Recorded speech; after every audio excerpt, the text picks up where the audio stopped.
जो दर्शक देख रहे हैं उनमें से भी बहुत सारे लोगों के मन में ये सवाल होगा जी, कि लड़कों का थोड़ी ना रेप होता है। बिल्कुल ये तो होता है। बात ही गलत है। नहीं, हाँ, ऐसा नहीं है। जब कोई ट्रैफिकिंग में इन्वॉल्व होता है ना, तो वहां पे ऐसा कुछ नहीं है कि सिर्फ उनको लड़की ही चाहिए, उनको लड़का भी चाहिए, उनको किन्नर भी चाहिए, उनको बच्चा भी चाहिए, सब चाहिए।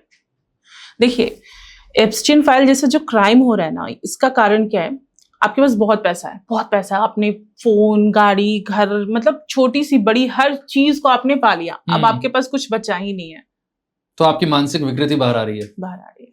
अब आप वही करोगे जो मतलब दिमाग को कुछ चाहिए ना खुश करने के लिए, एंजॉय, उसमें पूरे मेल में क्या बात हो रही है? Enjoy enjoy enjoy. तो वो एंजॉयमेंट अब इसी तरीके से लेंगे, किसी को सैडिस्टिक जो पर्सनैलिटी बन जाती है। तो जब तक हम अपने अंदर से ये जो सोशल एनिमल वाला सोशल है उसको साथ में नहीं रखेंगे, हम एनिमल ही बन जाएंगे। ये है हमने हमेशा भारत में ये बात की है कि भारत में फैमिली सिस्टम है, परिवार है, संस्कार है, तो इन सब चीजों से हम बचे रहते हैं। लेकिन इन सब चीजों के बावजूद भी भारत आज जिस पॉइंट पर आकर खड़ा है, आप और आपके जैसे बहुत सारे और सोशल वर्कर्स इसे लगातार दुनिया के सामने रख रहे हैं। तो हमको क्या ये वक्त नहीं हम अपने आप से पूछे कि हम कर क्या रहे हैं? जिस परिवार और जिस समाज की हम बात कर रहे थे, संस्कारों की हम बात कर रहे थे, तो फिर हमारा फेलियर कहाँ हुआ? आपके मुताबिक इतनी बुरी स्थिति जो भारत में इस वक्त है वो किस वजह से है? और अगर ऐसा क्या किया जाए कि हम इस पॉइंट पर आकर इसे कुछ हद तक ऐसे कम कर ले? रोकना तो मुझे लगता है इम्पॉसिबल है, बिल्कुल। तो क्या करें ऐसा? पहला तो फेलियर कहाँ हुआ हमारा और अब हम क्या कर सकते हैं? फेलियर का कारण मैं डीपली रूटेड हिस्ट्री में मानती हूँ, जितना मुझे लगता है। कॉलोनाइजेशन का इतना गहरा इम्पैक्ट है हम पे कि उन्होंने हमको इतना खोखला किया कि हमारे लिए अभी जो बेसिक काम है वो है पैसे कमाना, अपनी नीड्स को पूरा करना, फैमिली को सस्टेन कराना। जब ये चीजें हमारे पास नहीं थी तो इतना नहीं, कुछ नहीं हो रहा था ऐसा। अगर आप इतिहास हमारा देखें, अगर आप वैदिक काल देखेंगे तो महिलाएं बैठती थी एज अ जज जब शास्त्रार्थ करते थे पुरुष, तो ऐसा नहीं था हमारे यहाँ। ये हमारा सर्वाइवल बहुत मुश्किल हो गया है और हम अपने सर्वाइवल के लिए कुछ भी करने को तैयार हैं, और बेसिकली हम उसमें ही लगे हैं। तो जो आपने फैमिली रूट्स की बात की कि हमारा जो परिवार सिस्टम था, न्यूक्लियर जॉइंट जो भी था, अब उस तरफ हमारा ध्यान नहीं है। अभी ध्यान है सिर्फ बिल्ड करने के लिए, खुद को खड़ा करने में। अब वो चाहे कैसे भी हो, ठीक है। ऊपर जो बैठे हैं, जो सैडिस्टिक हो चुके हैं, अब उनकी इच्छाएं उस लेवल पे जा रही हैं जो बिल्कुल राक्षसी हो चुकी हैं। उनको समझ ही नहीं आ रहा है इंसान जानवर में फर्क। जो हमारे ऊपर के लोग हैं, बिल्कुल ऊपर, जिनके पास किसी चीज की कमी नहीं है। एक बात मैं जरूर कहना चाहूंगा, अक्सर ये माना जाता था, हमने फिल्मों में भी देखा है कि पैसे वाले पुरुष इन चीजों में इन्वॉल्व हैं और समाज में शोषण कर रहे हैं। हमने इस एंगल से बहुत कम सोचा है कि महिलाएं भी इसमें शामिल हो सकती हैं, वो भी वही सब कर सकती हैं जो पुरुष करते हैं। अभी हम उस बात को बहुत ज्यादा डीपली नहीं जानते ना, समझते हैं नहीं। हमें ऐसा लगता है कि नहीं, औरत है तो शायद थोड़ी सी उसके अंदर दया भावना होगी या इतनी क्रूअल नहीं हो सकती है वो। मैं वो जानना चाहता हूँ, आपका एक्सपीरियंस उस बारे में क्या है? जो मैंने आपको बताया कि क्राइम हमेशा जेंडर न्यूट्रल होता है, इसलिए मैंने ये चीज शुरू में आपको बोली कि ये चीज अगर हमने अपने दिमाग में डाल ली तो कोई ड्रम में नहीं जाएगा और शायद किसी की डाउरी डेथ भी नहीं होगी।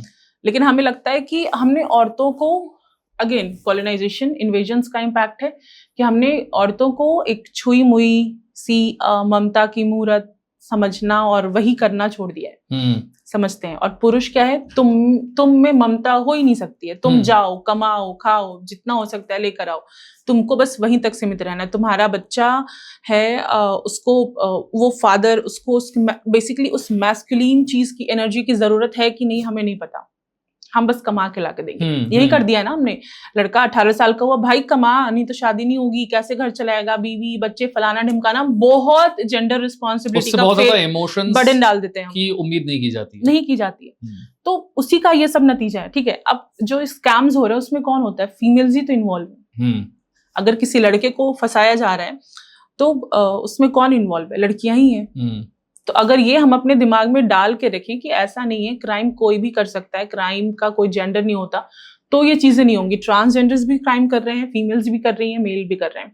जब बहुओं को जलाया जाता है, कितनी बार ससुर इन्वॉल्व होते हैं? मोस्ट ऑफ टाइम सास ननद ही होती है। तो फिर भी हमारे दिमाग में इस तरीके के ट्रैफिकिंग नेटवर्क चलाने में महिलाओं का रोल क्या है? बहुत बड़ा रोल है। अगेन वही, ये जो माइंडसेट है हमारा कि औरतें नहीं कर सकती, इसका फायदा उठाया जाता है। जिसपे कम शक हो, जिसपे हम दूर दूर तक सोच ना पाए, उसके लिए तो इजी रहेगा ना करना। अगर आपको लगता है कि स्वाति शर्मा तो, अरे ये तो साइकोलॉजिस्ट है, ये कैसे किसी को ट्रॉमा दे सकती है, तो आपके लिए मुझ पे एक वो विश्वास करना आसान होगा कि नहीं ये कैसे करेगी। तो वही खेल यहाँ भी खेला जा रहा है कि नहीं औरतें नहीं कर सकती, औरत कैसे बच्चे को मार देगी, उठा के ले जाएगी। एक और कमाल की चीज जो हमने देखी, जीबी रोड या हर शहर या हर जिले में कुछ ऐसे इलाके होते हैं रेड लाइट जिनका नाम लिया जाता है रेड लाइट एरिया, लेकिन हमने देखा है कि अब हमारे मॉल्स में जिस तेजी के साथ स्पा खोल रहे हैं, ऐसा लग रहा है गली गली मोहल्ले मोहल्ले में आप रेड लाइट एरिया देख रहे हैं। और उन स्पाज में मैं ये नहीं कह रहा कि 100% स्पा में यही सब हो रहा है, बहुत सारे लोग अच्छे तरीके से स्पा चला रहे हैं, लेकिन स्पा पे क्या हो रहा है, थोड़े दिन पहले ही इसका मुद्दा संसद में भी उठा जी, और बहुत खुलकर ये बात अब सामने आ चुकी है कि इसमें पुलिस का इन्वॉल्वमेंट भी है, जो लोग चला रहे हैं उनका भी है, वहां पर जो लड़कियां हैं उन्हें भी ये बात बहुत अच्छे से पता है, जो लोग वहां पर मसाज के लिए आ रहे हैं उन्हें भी ये बात बहुत अच्छे से पता है। हमने गली गली मोहल्ले मोहल्ले में रेड लाइट एरिया खड़ा कर दिया। ये जो स्पा वाला नेटवर्क है ये कैसे काम कर रहा है और इतना आसान क्यों हो गया है? क्योंकि देखिए जब ट्रैफिक करके लाया जाता है, अब गरीबी तो है यहाँ पे, कोई वैसे नहीं आ रहा कि पैसा कमाना है, बेसिकली गरीबी का ही फायदा उठाया जा रहा है। अब उनको बिहार से, यूपी से, झारखंड से उठा के लाया जा रहा है। यहाँ पे कंसल्टेंसी रन हो रही है, ठीक है, किस नाम पे कि हाउस हेल्प्स मिलेंगी। अब वो हाउस हेल्प तो दसी जा रही है ना, कंसल्टेंसी में कांटेक्ट कर लीजिए। हाँ, लेकिन वो कंसल्टेंसी की उस आड़ में क्या हो रहा है, बहुत कुछ हो रहा है। सेक्स स्लेव भी बनाया जा रहा है और स्लेवरी भी कराया जा रहा है। फिर वो जब ट्रैफिकिंग हम बोलते हैं तो सब आ जाता है, प्रोस्टिट्यूशन, स्पा, ये वो सब आ जाता है। मतलब प्रोस्टिट्यूशन वो हर रूप में फिर शुरू हो जाता है। कितने लोग हैं जो मेड्स को ले जाते हैं, एज अ सेक्स स्लेव ले जाते हैं, बट ऑन पेपर वो उनकी मेड होती है।